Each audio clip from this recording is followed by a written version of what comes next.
중동 사태 장기화로 에너지 수급 불안이 커지자 정부가 오늘부터 공공부문 승용차 오부제를 한층 강화하기로 했습니다. 민간 부문에는 자율적인 참여를 독려했는데 일부 기업들도 오부제에 동참했습니다. 현장에 나가 있는 취재기자 연결하겠습니다. 손효정 기자. 네, 우리은행 본점 주차장에 나와 있습니다. 네, 차량 오부제 표시가 보이는데 금융권도 동참하기로 한 거죠? 네, 우리은행은 본점 주차장을 이용하는 차량에 대해서 차량 오부제를 강화해 시행하고 있습니다. 오부제를 어기는 차량에 대해서는 일반 주차요금의 4배에 달하는 벌금을 부과하고 있습니다. 정부는 석유 소비량을 줄이기 위해 공공부문부터 승용차 오부제를 의무화했지만 이렇게 일부 기업도 동참에 나선 겁니다. 공공부문의 차량 운행은 차번호 끝자리에 따라 요일별로 금지됩니다. 수요일인 오늘은 끝자리가 3번과 8번인 차량은 운행할 수 없습니다. 그동안 적용 대상에서 빠졌던 경차와 하이브리드 차량도 이번에는 포함됐는데요. 단속 첫날 이를 모르고 하이브리드 차량을 운전하다가 적발된 경우도 있었습니다. 그래서 차량 번호랑 소속성 한 번만 적겠습니다. 저희가 오늘 1차는 경고 조치 들어가야 돼가지고 아예 안 들어가고 운행하는 것 자체가 안 되는 날이고 하이브리드도 오늘 적용됩니다. 경차 하이브리드. 네. 다만 장애인이 사용하는 차량이나 임산부, 미취학 아동이 동승한 차량, 전기, 수소차는 제외됩니다. 앞서 공공기관에서 자동차 오부제가 시행돼 왔지만 점검이나 단속은 느슨했는데요. 이번에는 제재가 강화됩니다. 기관장 경고 조치를 시작으로 4차례 이상 어기면 징계도 가능합니다. 이번 조치 적용 대상은 150만 대로 정부는 이를 통해 하루 석유 3,000배럴을 아낄 수 있을 것으로 보고 있습니다. 예, 그러면 다른 민간 부문의 참여는 어떻습니까?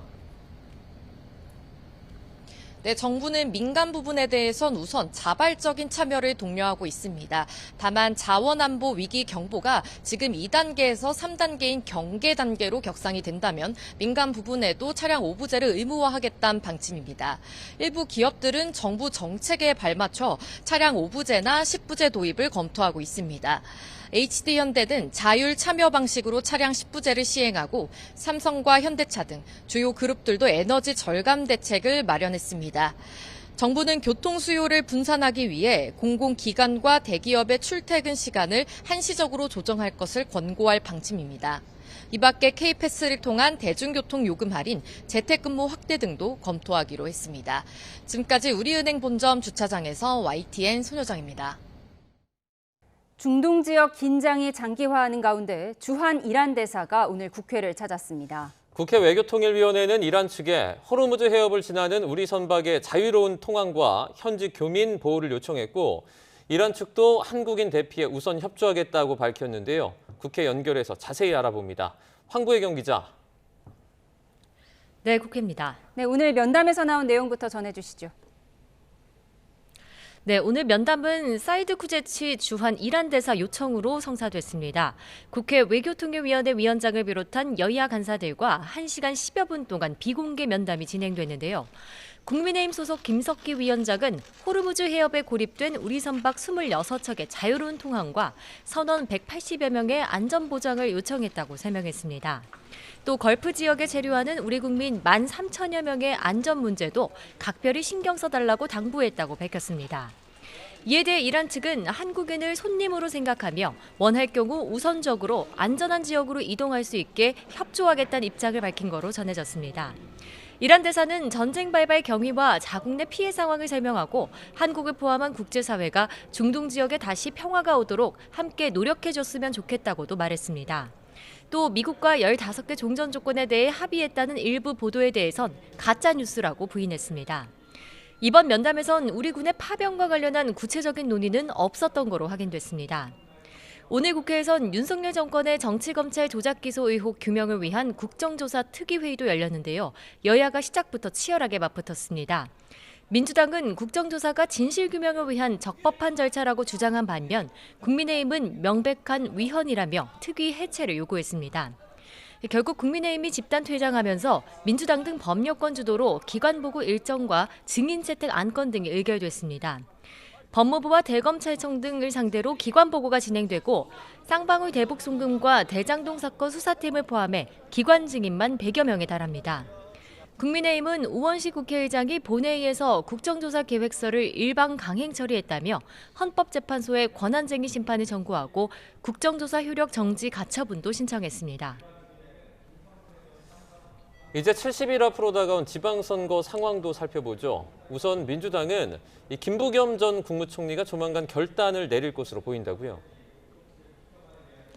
네, 국민의힘과 달리 뚜렷한 후보군이 없는 대구시장 선거에선 김부겸 전 총리의 출마 선언이 임박했다는 관측이 나오고 있습니다. 김 전 총리는 오늘 YTN과의 통화에서 당에선 30일을 요청하고 있지만 이번 달 안에 결론을 내릴 생각이라면서 당이 대구를 살리겠다는 의지와 비전을 보여줘야 한다고 말했습니다. 서울시장 경선은 박주민, 정원호, 전현희 3파전으로 압축되면서 정원호 전 구청장을 겨냥한 다른 주자들의 공세가 더 치열해질 전망인데요. 정 전 구청장 측은 당원들은 네거티브가 아닌 정책과 품격을 선택했다며 거듭 원팀 정신을 강조했습니다. 그러자 박주민 의원은 정책 공약으로 제대로 붙어보자며 오세훈 시장이 망가뜨린 TBS에서 토론하자고 제안했습니다. 지방선거를 앞두고 민생 행보에 박차를 가하는 정청래 대표, 오늘은 충북 충주를 찾아 전통시장 상인 등을 만났습니다. 정 대표는 충북이 중부권의 거점으로 성장할 잠재력이 충분하다며 민주당이 충북의 충복이 되겠다고 말했습니다. 네, 민주당과 달리 국민의힘은 공천 잡음이 가라앉지 않고 있죠.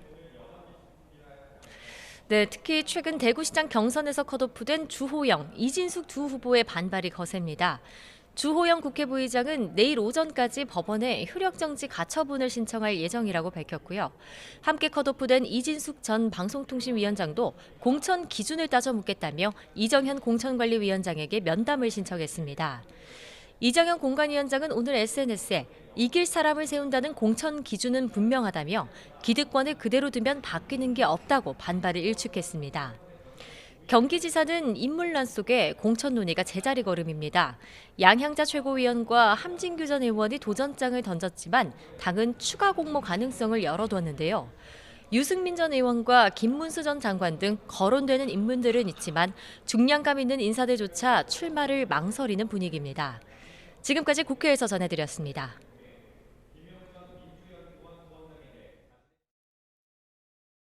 쓰레기 종량제 봉투와 엔진 오일, 페인트까지 일상생활 곳곳에서 쓰이는 소비재 원료인 나프타 수급에 비상이 걸렸습니다. 정부는 러시아산 도입의 걸림돌이었던 금융결제와 2차 제재 문제를 해소했다고 밝혔습니다. 취재기자 연결해서 자세하게 알아보겠습니다. 이승은 기자, 오늘 산업부 브리핑 내용 전해주시죠. 네, 나프타 부족 현상은 엔진 오일과 페인트, 쓰레기 종량제 봉투 등 일상생활에서 곳곳에서 나타나고 있습니다. 정부가 어제 수출 제한 가능성까지 언급한 데 이어 오늘은 러시아산 나프타 수입과 관련해 진전된 내용을 밝혔습니다.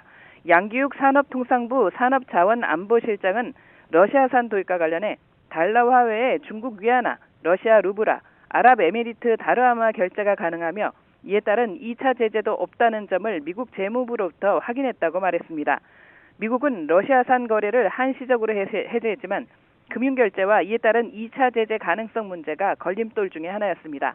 이에 따라 그동안 러시아산 도입을 주저했던 국내 업계도 검토에 착수할 수 있을 것으로 보입니다. 원유의 경우 국내 정유 설비가 중동산 기름에 맞춰져 있어 현실적으로 당장 수입은 어렵습니다. 양 실장은 원유는 성상 문제와 실내 거래자 문제, 한 달 내에 거래가 마무리될지 등에 대한 문제가 있다며 나프타는 상대적으로 원유보다 도입 가능성이 높아 보인다고 설명했습니다.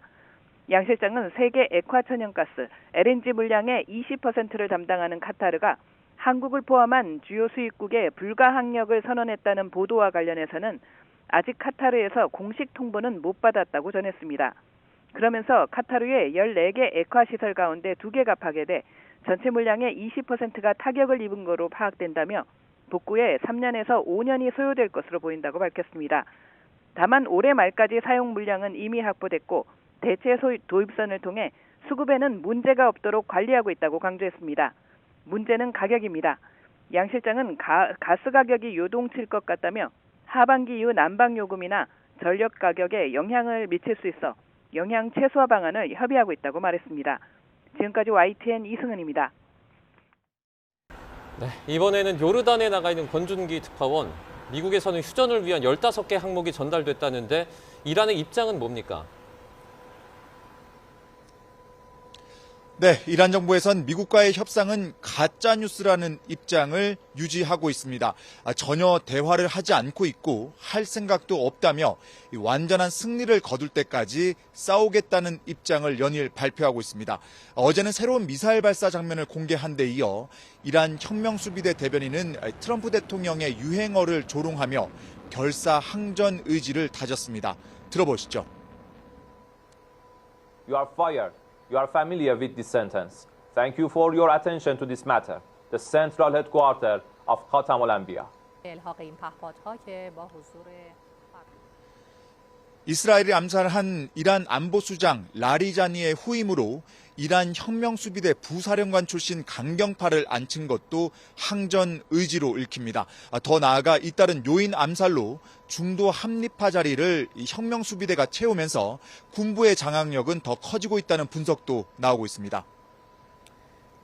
네, 이란 국민들 분위기도 궁금합니다. 거의 한 달이 돼가는 전쟁에 지칠 법도 한데요. 어떻습니까? 네, 이란 국민들의 미국과 이스라엘에 대한 적대감은 분명하지만 전쟁 장기화에 따른 피로감도 뚜렷하게 나타나고 있습니다. 매일같이 쏟아지는 공습의 불안한 나날이 이어지고 있고 경제 활동도 크게 위축된 상황이기 때문입니다. 테헤란 시민들은 결국 희생되는 건 일반 국민들이라며 전쟁에 대한 반감과 무력감을 드러냈습니다. 그러면서 하루빨리 전쟁이 끝나길 바라는 목소리를 내기도 했습니다. 들어보시죠. فکر نمی‌کنم جنگ رو دوست داشته باشه. ما دوست داریم که شرایط کشورمون بهتر بشه، آرامش حاکم بشه، مردممون حالشون خوب باشه. 네, 주말 협상설이 나오고 있지만 오늘도 미사일 공습은 끊이지 않고 있죠. 그렇습니다. 밤사이 계속 이스라엘 수도 텔아비브를 비롯한 중부 지역에 이란 미사일이 날아들었습니다. 서안지구 방향에서는 또 집속탄 공격이 목격됐고 텔아비브 동쪽 주택가에서는 미사일이 떨어져 중상자가 나오기도 했습니다. 이란 미사일길에 놓인 이곳 요르단에서도 공습 경보가 하루 67번씩 이어지고 있어 공격이 끊이지 않고 있다는 걸 알 수 있습니다. 이스라엘군은 다만 전쟁 첫날 미사일 100발을 발사했던 이란이 지금은 하루 10발 정도 쏘고 있다며 무기 재고가 바닥나고 있다는 증거라고 주장했습니다. 이스라엘군과 미군도 이란의 주요 목표물을 향해 계속 공습을 이어가면서 이란 공격력을 약화하는 데 집중하고 있습니다. 이렇게 미국과 이란의 휴전 논의가 시작됐지만 정작 또 다른 당사자인 이스라엘은 이번 협상에서 사실상 배제됐습니다. 이번 기회에 친이란 무장 세력들까지 모두 정리하겠다고 벼르고 있는 이스라엘이 과연 순순히 종전 합의를 받아들일지도 변수입니다. 김선중 기자입니다. 레바논 해안 마을에 이스라엘의 미사일이 떨어집니다. 앞서 레바논 남부를 연결하는 다리까지 파괴한 이스라엘은 지상군 작전을 더욱 확대하고 있습니다. העיקרון הוא ברור. יש טרור וטילים, אין בתים ותושבים, וצה"ל יימצא בפנים. 이란과의 공방도 더 매서워졌습니다. 수도 테헤란은 물론 핵시설이 몰려있는 부시에르에도 공격을 퍼붓자 이란의 반격으로 이스라엘의 피해도 늘고 있습니다.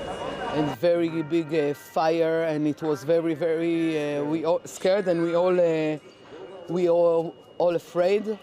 사실상 휴전 논의에서 배제된 이스라엘은 현재로서는 공격을 늦출 의사가 전혀 없습니다. 네타냐후 이스라엘 총리 입장에서도 10월 총선을 앞두고 긴장 관계를 끌고 가는 게 정치적으로 나쁠 게 없습니다. 심지어 휴전 협상에 노골적으로 어깃장을 놓을 것이라는 분석까지 나옵니다. והיד עוד נטויה. אנחנו נשמור על האינטרסים החיוניים שלנו בכל מצב. 걸프 국가들의 태도도 변수입니다. 당장 사우디아라비아가 휴전에 반대하고 나서면서 전쟁을 끝내기 위한 방정식은 더욱 복잡해졌습니다.